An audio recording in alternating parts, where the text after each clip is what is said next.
So I just finished installing the Bugwall panels on the back and side of my 2016 low roof Sprinter, and I'm really happy with the way it turned out. The install was straightforward. Dutch was fantastic to work with. One thing of note is that with the NCv3s pre-2018 Sprinters, you have this rear door guide that apparently isn't there on the new, what is it, the VS30s. So 2018 forward, 2019 forward, they have a slightly different door layout. But working with Dutch was fantastic, very accommodating. We have, again, a low roof Sprinter, which is less common, and then sent him the measurements of where I want the bed to lay in the interior of the van, and was able to customize where the insulated panels fall versus the ventilated mesh.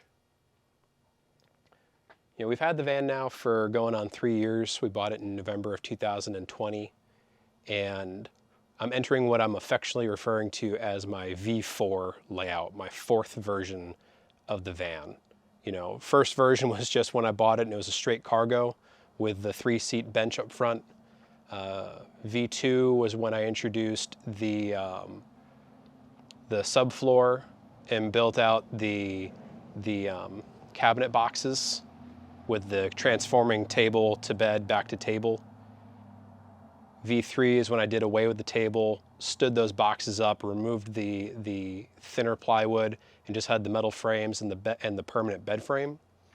And then as I enter into my fourth version, you know, again, 3 years in, I figured out what I like, what I don't like, what I could really use on the road.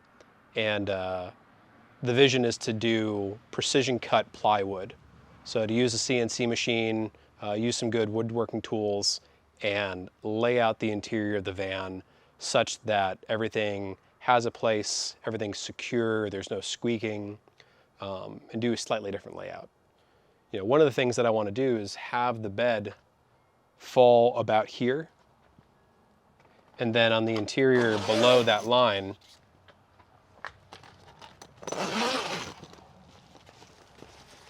on the one side have a drawer where I can pull out these Zargs cases, a pull-out drawer, and have both stacked. Nice heavy-duty drawer slide. And then on this side, have the Blackstone griddle pull out on a camp kitchen drawer. So it'll pull all the way out, have everything ready to go. Left-hand side will be all cooking tools, plates, whatnot, and then have the griddle right here to cook with. And the nice thing about the Bugwall is that since the bottom half is insulated, I can throw the plastic up top.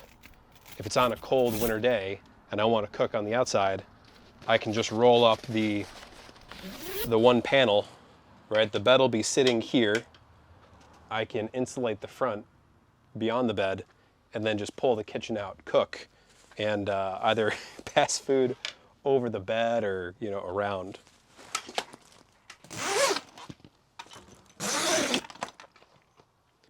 On the sliding door, the mesh is going to be super helpful during the buggy season, but more importantly, I'm really excited about having the insulated panels that can go here.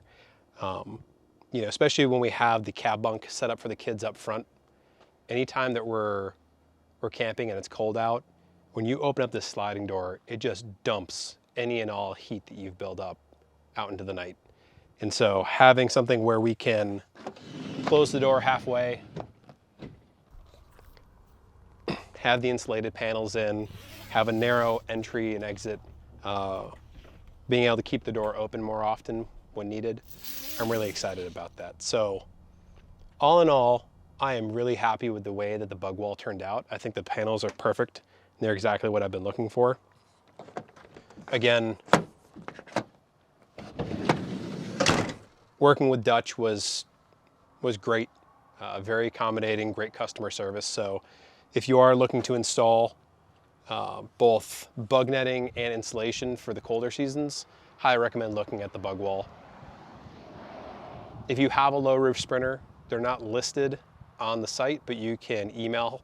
I'll have to look up the email and I'll put it down below, but you can email them directly and get a custom a custom order built. You know, over here, I'm still playing with the layout, but my thought being that the fridge will live here. I may swap out our Iceco with maybe a Dometic drawer fridge. I think that would work a lot better. And then I've been playing with where I want to put the undermount AC unit and the evaporator that needs to go inside the van. And I'm thinking that right here near the step is going to make the most sense because I'm going to have to build a little box over it. And otherwise I have to put it behind the kids' seats, or I have to put it behind my driver's seat. So still playing around with what that's going to look like as part of V4, but you know, the V4 layout is going to include the undermount AC. We'll have to include the battery setup, potentially solar. It's going to include the precision cut plywood, and we'll see what else we can fit in there. I guess as part of the V4, one of the early V4 upgrades that I did was the Bilstein shocks, which have made a significant ride improvement. But appreciate you joining me, appreciate you tuning in, and I'll see you in the next video.